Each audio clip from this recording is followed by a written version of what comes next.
অমৃত কথায় আজকে ঠাকুর রামকৃষ্ণের একটি কথা বলবো।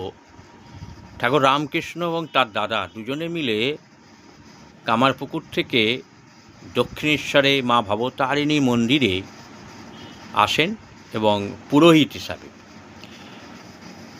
তিনি ওখানে পুজো করেন।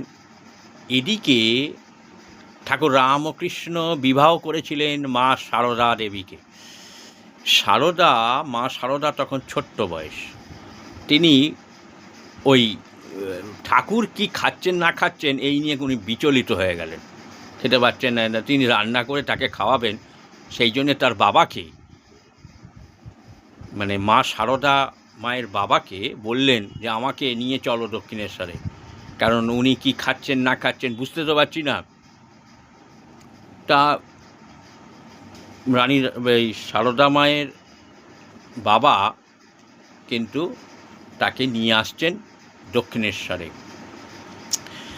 আস্তে আস্তে নিস্তারিণী কালীবাড়ি, মানে শাওড়াফুলির নিস্তারিণী কালীবাড়িতে ওখানে রঘু ডাকাত বলে একটি ডাকাত তার মা কালীকে পুজো করছেন আর বলছেন, মা আজকে তুমি পাইয়ে দাও, আজকে সম্পদ পাইয়ে দাও।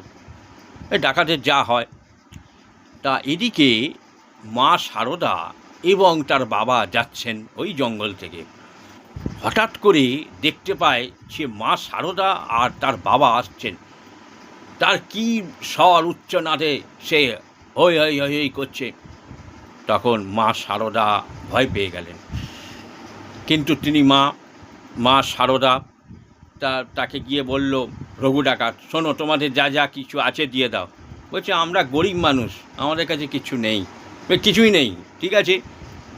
সর্দার বলল রঘু ডাকাত যে এবার এই মেয়েটাকে বলি দেবো মায়ের কাছে, তাহলে আমার মনোবাঞ্ছা পূর্ণ হবে।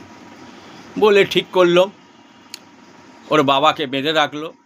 আর ওই মা সারদাকে হাড়কাটে যখনই ঢুকিয়ে যখনই বলি দিতে যাচ্ছেন, তখন হঠাৎ করে দেখলেন মা ভবতারিণী, মা কালী, সেই মুখ রঘু ডাকাত সেই খড়গ ফেলে দিয়ে তার চরণে পড়ল।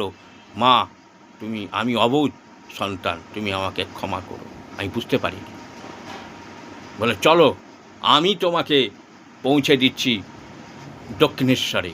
বলে তিনি এবং তেনার বউ দুজনে মিলে মা সারদাকে দক্ষিণেশ্বরে পৌঁছে দিয়েছিলেন।